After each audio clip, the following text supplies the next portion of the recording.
सर्वमङ्गलमाङ्गल्ये शिवे सर्वार्थसाधिके शरण्ये त्र्यम्बके गौरी नारायणी नमोऽस्तुते।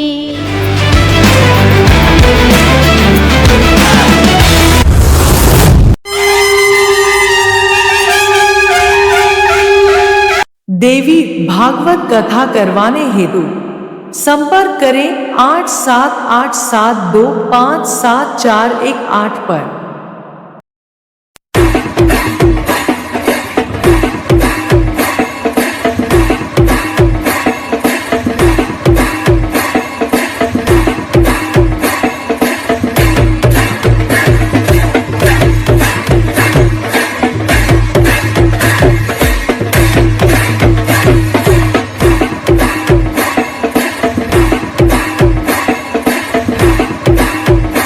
उन्होंने कहा 9 दिन की देवी भागवत रखिए। 9 दिन का उन्होंने देवी भागवत रखा और दोनों पति पत्नी ने बड़ी श्रद्धा से मां को याद किया और मां को याद करते करते वो रो भी रहे थे, वो रो रहे थे। उसके बाद 9 दिन की कथा पूरी हुई और उसके बाद अंतिम दिन यज्ञ शुरू हुआ, पूर्णाहुति जिसको कहते हैं। उसमें एक बहुत बड़े ऋषि आए थे, गोभिल ऋषि, और वो थोड़ा बूढ़े हो गए थे। तो बूढ़े होने के चलते मंत्र का उच्चारण करने में थोड़ी उनकी सांस हिल रही थी, तो बीच बीच में वो मंत्र थोड़ा गड़बड़ा जा रहा था। तो देवव्रत भी चूंकि ब्राह्मण था, जानकार वो भी था, तो उसने देखा कि बार बार ये मंत्र को गलत सही बोले जा रहे हैं। उसने सबके सामने उनको टोक दिया, कहा अरे क्या कर रहे हैं आप, 9 दिन इतना परिश्रम से हमने देवी भागवत सुना है, आज पूर्णाहुति हवन में सब गड़बड़ कर देंगे आप, क्योंकि अगर एक भी चीज गड़बड़ हो गई तो इसके परिणाम गलत हो जाएंगे। आप मंत्र का उच्चारण सही से नहीं कर रहे हैं, आहुति सही से नहीं पढ़ रही है। और ये बात सबके सामने उसने कह दी। अब इनको दुख लग गया, गोभिल ऋषि को। इन्होंने भी कुछ सोचा न समझा, उठा के श्राप दे दिया, श्राप दे दिया उठा करके। कह दिया कि देवी, चूंकि तुम्हारे भाग्य में लड़का लिखा तो नहीं था, लेकिन देवी भागवत सुने हो तो अब तो किसी के पिताजी भी लड़का होने से रोक नहीं पाएंगे। पक्का है लड़का तो होगा, क्योंकि अब तुमने देवी भागवत एक संकल्प लेके सुन लिया है 9 दिन, तो अब तो लड़का होगा, इसमें कहीं दुविधा नहीं है। लेकिन तुमने मेरा अपमान कर दिया, इसलिए मैं श्राप दे रहा हूं कि लड़का तो होगा लेकिन मूर्ख पैदा होगा। अब इनकी हालत खराब, देवव्रत की। पैर पकड़ के रोने लगे, कहे इससे तो अच्छा लड़कवे ना हो महाराज। लड़का अगर मूर्ख हो जाए तो माँ बाप तो रोज रोता है, इससे तो भाई लड़का अगर आपकी बात ही नहीं सुन रहा है तो आपके लिए तो रोज नरक है। तो कहे भैया जाने दीजिए, लड़का ना हो। कहे ना ना, लड़का तो अब होगा, उसको मैं रोक नहीं सकता, देवी भागवत का प्रताप है। अब वो तो लड़का तो होगा, तो क्या आपने सुन लिया 9 दिन कथा, वो तो रुकेगा ही नहीं। लेकिन श्रापित कर रहा हूं कि लड़का 1 नंबर का मूर्ख होगा। तो कहने लगे कि भैया फिर तो बड़ा गड़बड़ हो गया।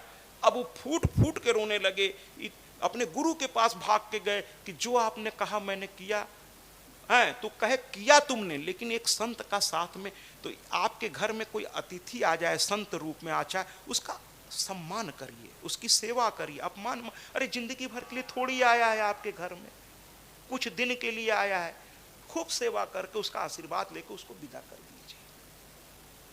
ठीक है महाराज। अब कहे तुमने सब सही किया, एक गड़बड़ कर दिया। अब उस संत ने श्राप दिया है, और संत के श्राप को तो संत ही मिटा सकता है, जाओ उसी का पैर पकड़ो। फिर ये भाग के आए गोभिल के पास, खूब रोने लगे। और वास्तव में जो संत होता है महाराज, अगर आप दिल से क्षमा मांगेंगे तो वो बड़ा दयालु होता है, वो तुरंत क्षमा कर देगा।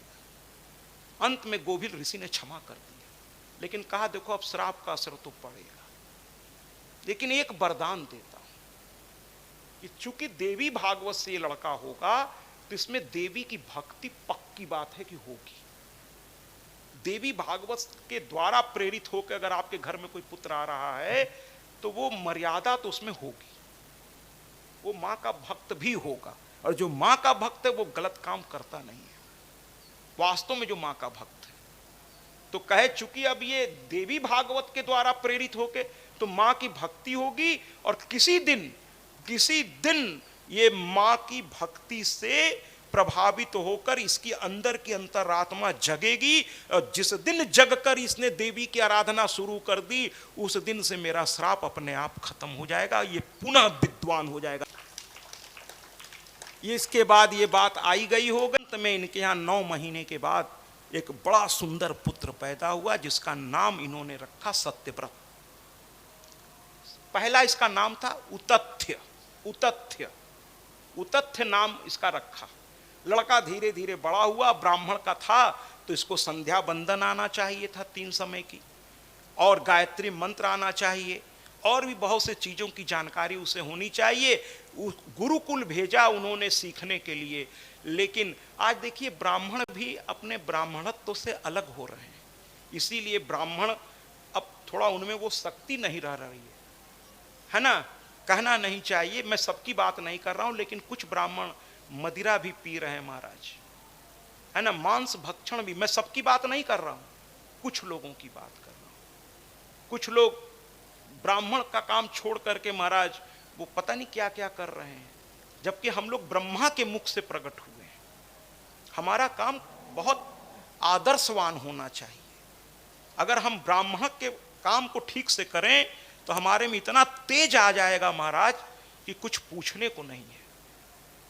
और ब्राह्मण जो है ना महाराज अपना जीवन साधना में बिताता है, ठीक है, संतोषी होता है, कथा इत्यादि में सबसे पहले पहुंचने वाला होता है, चाहे कोई बुलाए चाहे ना बुलाए महाराज। ये कोई शादी ब्याह थोड़े कि बुलाने पे हम आएंगे। कथा विवाह में ब्राह्मण मतलब अपने को रोक नहीं पाता, अगर वो खाली है तो पहुंच जाएगा कि चल के सुनते हैं भाई, वो भी कोई आए हैं सुन लेते हैं, उनको भी सुन लेते हैं। ब्राह्मण में अलग बात होती है, संतों की सेवा भी करना वो जानता है। कुल मिलाकर के गोभिल ऋषि ने कहा कि जाओ, जिस दिन इसके अंदर माँ की भक्ति जोर पकड़ लेगी फिर ये विद्वान हो जाएगा। इसके बाद ये लड़का धीरे धीरे बड़ा हो गया, लेकिन इसको कुछ नहीं आता था। कितना भी इसको सिखाया जाता था, न संध्या बंदन कर पाता था, न गायत्री मंत्र करता था, न गायत्री सहस्त्र नाम करता था, न कवच कीलक अर्गला इसको आती थी, न क्षमा प्रार्थना तक ये पढ़ नहीं पाता था, है ना। बड़े दुर्भाग्य की स्थिति बन रही है धीरे धीरे कि कुछ ब्राह्मण, सबकी बात नहीं कर रहा हूं, संस्कृत भी ठीक से नहीं उच्चारण कर पाते हैं। संस्कृत जबकि देववाणी है महाराज, देवताओं की वाणी है, हम ब्राह्मणों का गहना है ये, ठीक है महाराज।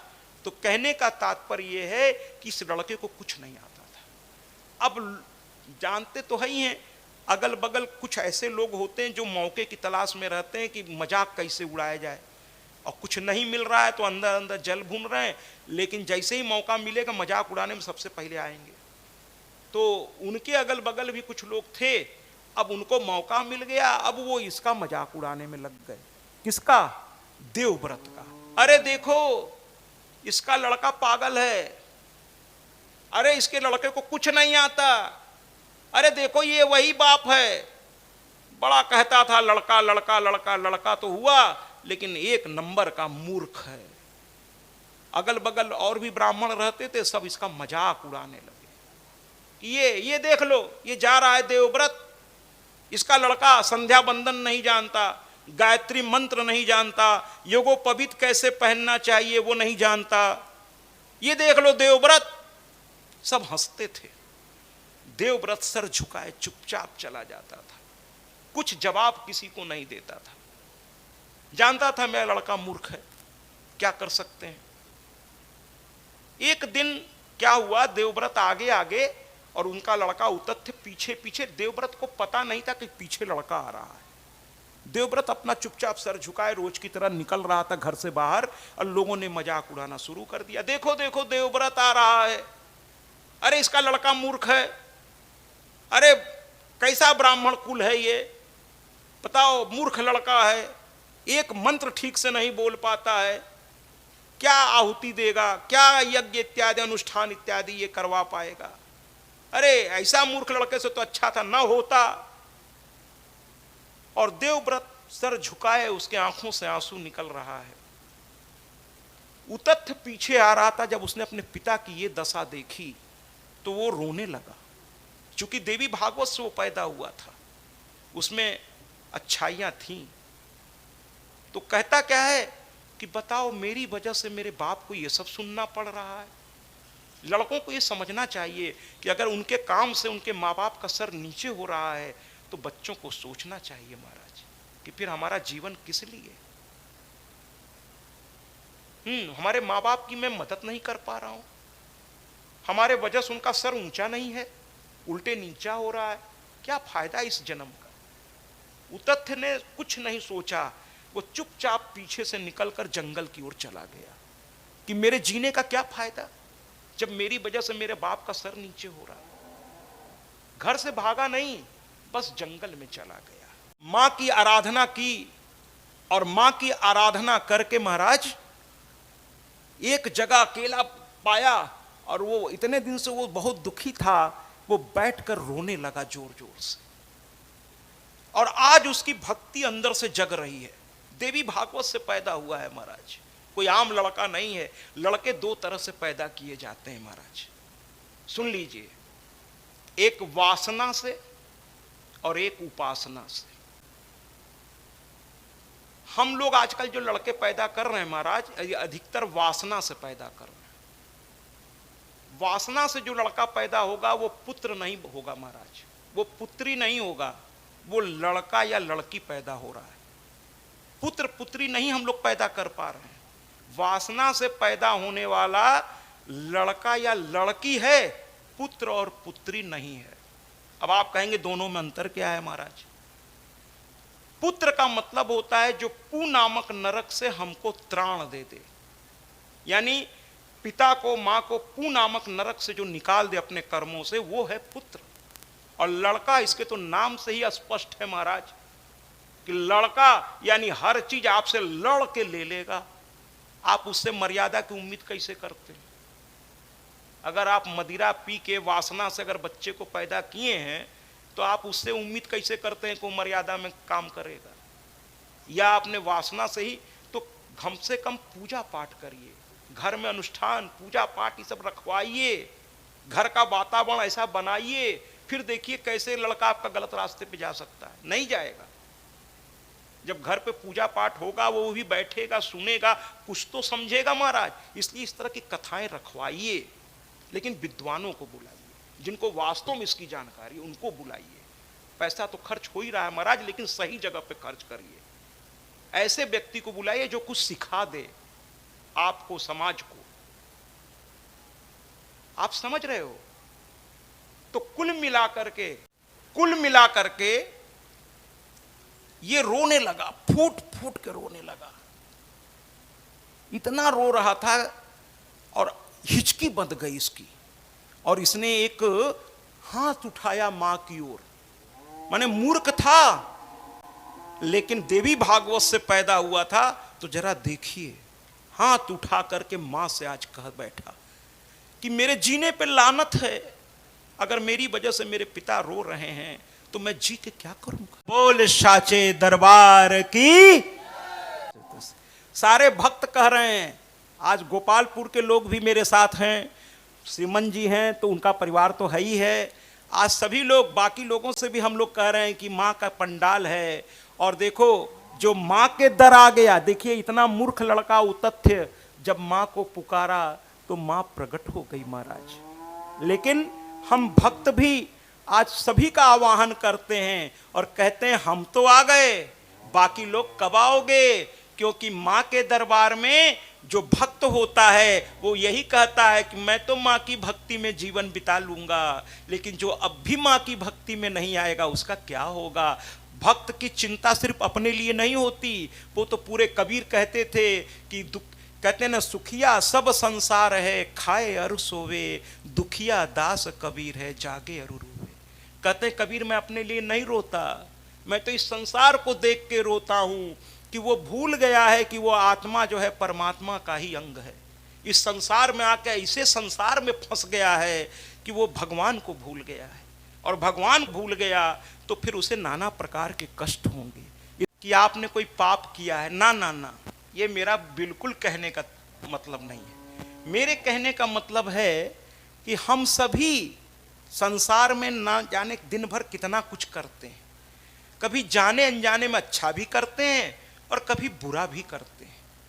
अच्छा कर लिए तब तो कोई दिक्कत नहीं है, लेकिन बुरा अगर हो गया, बहुत सी चीजें अनजाने में हो जाती। जैसे मच्छर ने काटा, अब आपने हाथ से उसको, चूंकि रात में सोना के चक्कर में आपने उसको मार डाला महाराज, ये भी एक तरह का पाप है। आपके खटिया में खटमल आ गए, लाठी से पीट के गिरा दिया, अगर शास्त्र देखिए तो कहता है ये भी एक तरह का पाप है। लेकिन अब वो आप अपने जीने के लिए करते हो।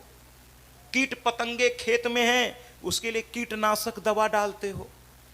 तो ये कुछ चीजें ऐसी हैं जो आप करना नहीं चाहते लेकिन हो जाते हैं। तो इसीलिए पूजा पाठ बनाया गया है कि जाने अनजाने में हमसे अगर कोई गलती हो गई हो तो ये पूजा पाठ के द्वारा हमारे उन पापों को जो जानबूझकर मैंने नहीं किया है लेकिन वो हो गया है मुझसे, कभी अनजाने में किसी का दिल दुख गया मेरी वजह से, किसी का कुछ नुकसान हो गया, जानबूझ के नहीं हुआ, लेकिन शास्त्र के अनुसार वो भी लग जाता है कहीं ना कहीं जाके। तो इसलिए कहा गया है कि जो लोग गंगा स्नान कर रहे हैं, जो धर्म, जैसे श्रवण कुमार ने कुछ नहीं किया, विट्ठल ने कुछ नहीं किया, सिर्फ उसने अपने माँ बाप की सेवा की, सारे पाप उसके उसी में कट गए। वो श्रवण कुमार ने कोई भक्ति नहीं की थी, वो बस माँ बाप की भक्ति किया था। तो कुछ तो ऐसा सहारा बनाओ, मेरे कहने का मतलब है, मत आओ आप कथा में, लेकिन कुछ तो ऐसा सहारा बनाओ जो आपके जीवन के उन चीजों को काटता चले जो आपको नुकसान पहुंचा सकते हैं। मेरे कहने का सिर्फ मतलब इतना है कि कुछ तो ऐसा बनाओ। यहां उतत्थ ने भी मां का सहारा लिया, बिना सहारा लिए नहीं होगा भैया। द्रौपदी के 5 पति थे, भीष्म, और भरी सभा में दुशासन उनको खींच के ले आया और दुर्योधन ने कहा इसे नग्न करके मेरे जंघे पे बैठाओ। भरी सभा में द्रौपदी ने चीख चीख करके कहा, पहले तो क्या कहते हैं, अपने पितामह से कहा, भीष्म पितामह से कहा, भीष्म पितामह से कहा कि हे भीष्म पितामह, मैं आपके घर की बहू हूं, भरी सभा में मुझको ये खींच के लाया है और आप सामने बैठे हैं, आपके हाथ में तलवार भी है, उठाते क्यों नहीं हो मेरी रक्षा के लिए। लेकिन भीष्म पितामह ने मुंह मोड़ लिया। फिर उन्होंने गुरु द्रोणाचार्य को आवाज लगाई कि हे गुरु द्रोणाचार्य, आप तो गुरु हैं, इन सबको शिक्षा दिए, आप क्यों नहीं उठते हैं हमारी रक्षा के लिए। गुरु द्रोणाचार्य सर झुका लिए। फिर 5 पतियों की ओर देखा कि तुम मेरे 5-5 पति हो, अरे एक ही पति काफी होता है रक्षा के लिए। इसीलिए हमारे बिहार में पतियों को शुद्ध हिंदी इसकी है भरतार, भरतार शुद्ध हिंदी है भरतार, लेकिन बिहार में धीरे धीरे ये अपभ्रंशित होके बोलचाल की भाषा में हो गया भतार। भतार, भतार का मतलब है भरतार, जो हमारा भरण करे, पोषण करे और साथ ही साथ हमारा उद्धार कर दे, उसको कहते पति।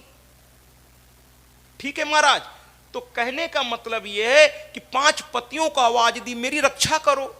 जब किसी ने नहीं सुना तब अंत में द्रौपदी ने भगवान को आवाज लगाई और वो साड़ी खींच रहा था दुशासन भरी सभा में, और अंत में जब साड़ी थोड़ी सी बच गई तो कहने लगी हे भगवान मेरी लाज बचाओ। और भगवान जहां भी थे वहां से दौड़ते हुए, जब न खड़ाऊं पहना न कुछ पहना, यहां तक कि उनका दुशाला भी गिर पड़ा और दौड़ कर आए और उनकी कृपा से साड़ी ऐसी बढ़ी कि वहां एक कवि ने लिख दिया। क्या लिख दिया उस कवि ने कि साड़ी बीच नारी है कि नारी बीच साड़ी है, साड़ी ही की नारी है कि नारी ही की साड़ी है। मन इतनी साड़ी बढ़ी कि लोगों को भ्रम हो गया कि साड़ी के बीच में औरत है या औरत के बीच में, खुलती जा रही है, खुलती जा रही है, लेकिन खत्म होने का नाम नहीं ले रही है। मेरे कहने का तात्पर्य यह है कि जो भगवान का सहारा ले लेता है, मैं ये नहीं कहता कि आप कर्म मत करिए, लेकिन कर्म के साथ एक हाथ में कर्म को पकड़िए, एक हाथ में धर्म को पकड़िए। जब दोनों को आप पकड़ेंगे तो फिर देखिए जीवन में क्या आनंद आएगा। यहां उतत्थ ने भी मां को आज पुकारा, मां प्रसन्न हो गई, कहने लगी कि तुम एक काम करो, आज से एक व्रत लो, तुम्हारा सब तकलीफ दूर हो जाएगी। देखिए मां रास्ता बता रही है कि एक व्रत लो। उसने कहा मैया मेरे पास तो कुछ है नहीं, मैं एक ही व्रत ले सकता हूं और वो व्रत है कि आज के बाद मैं झूठ नहीं बोलूंगा। ये भी बहुत कठिन व्रत है महाराज, बड़ा कठिन व्रत है ये। कहने लगा और कुछ तो मैं कर नहीं सकता, मैं मूर्ख आदमी, मैं झूठ नहीं बोलूं। लोग उसको प्यार करने लगे कि ये जब बोलता है सत्य बोलता है। एक व्रत इसने ले रखा है, धीरे धीरे उसका नाम लोगों ने रख दिया सत्य व्रत, यानी सत्य बोलने का व्रत ले रखा है।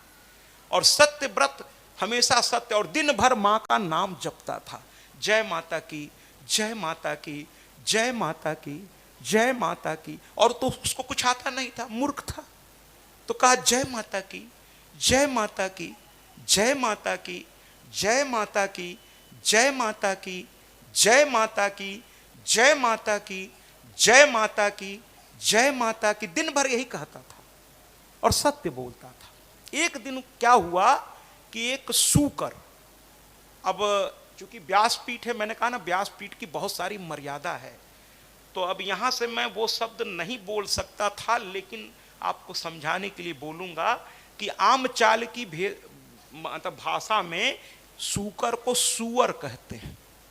सुअर वो जंगली सूकर यानी जंगली सुअर था, और एक बहेलिये ने उसको तीरों से मार दिया, और वो घायल अवस्था में भाग के उसी कुटिया में आ गया, और वो बड़ा दया दृष्टि से उसकी ओर देखा, सत्यव्रत की ओर, और जाके झाड़ी में छुप गया।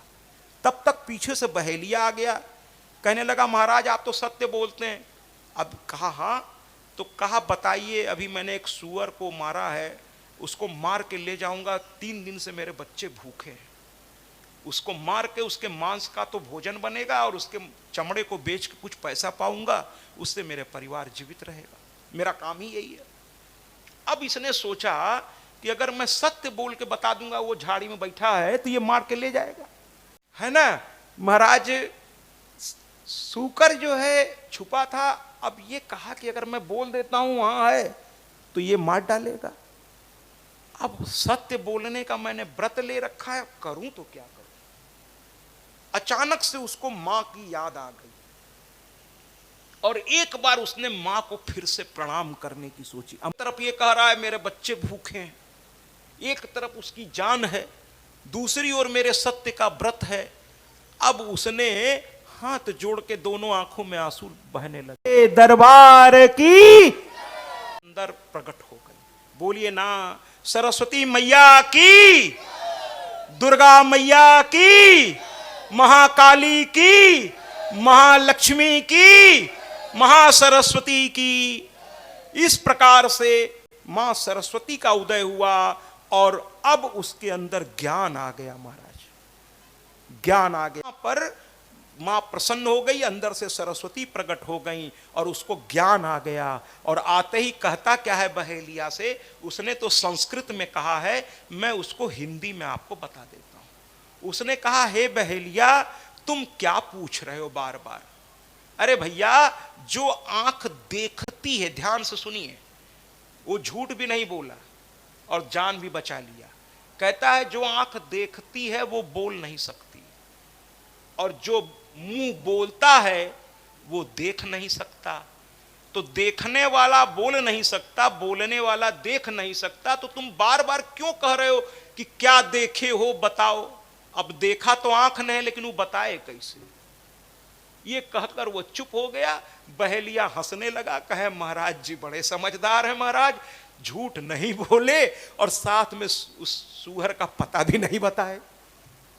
कह दिए कि आंख तो देखी है जरूर, लेकिन बोल नहीं सकती, और मुंह बोल सकता है, देखा नहीं, तो अब क्या बताएं कहां गया वो सूकर।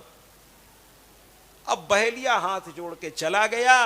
मां वहां चारों ओर शोर हो गया, अरे सत्यव्रत तो विद्वान हो गया। जो कल तक मजाक उड़ाते थे, होता है भैया जो लोग मजाक उड़ाते हैं, लेकिन जब आप अपने काम को सफल कर लेते हैं सफलतापूर्वक, तो फिर अगर वो मजाक उड़ाने चलेंगे भी तो लोग कहेंगे अरे वो तो करके दिखा दिया, पहले तुम भी ऐसा कुछ करके दिखाओ फिर उसका मजाक उड़ाया जाएगा।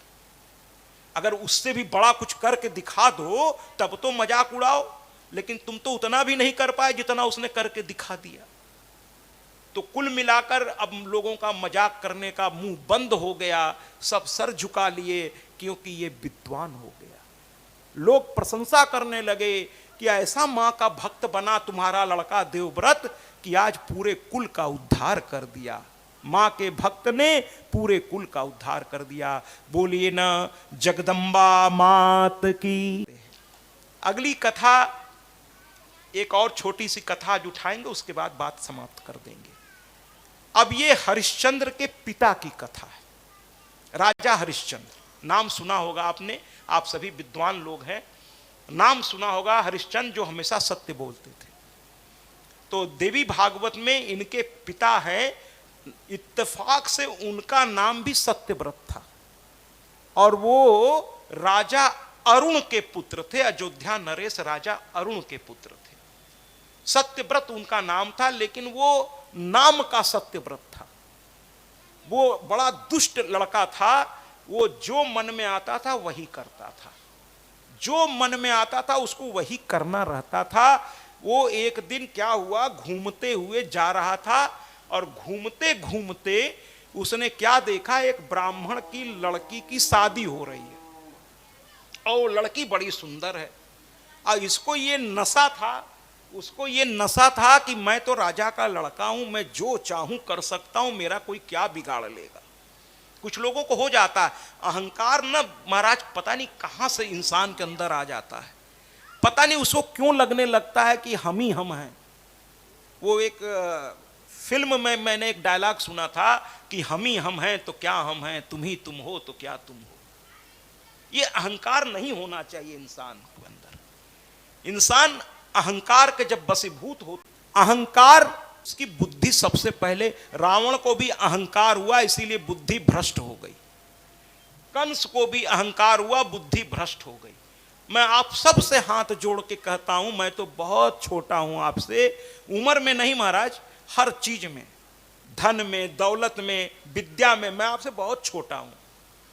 इसलिए मैं आपसे हाथ जोड़ के कहता हूं कि आपके मन में अगर अहंकार, अहंकार की पहचान क्या है कि अरे हम किसी की बात क्यों सुने हैं, हम काहे सुनने जाए महाराज। अरे यही अहंकार सती को हुआ, जबकि वो स्वयं जगदम्बा थी। वो कहने लगी अगस्त ऋषि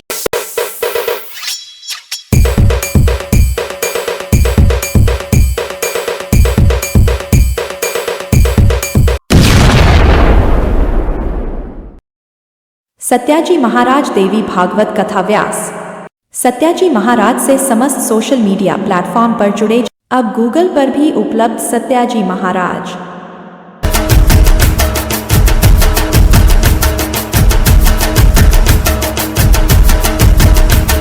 यूट्यूब पर भी उपलब्ध सत्याजी महाराज।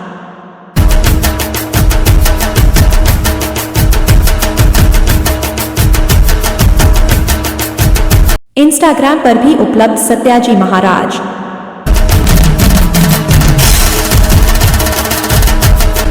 फेसबुक पर भी उपलब्ध सत्याजी महाराज।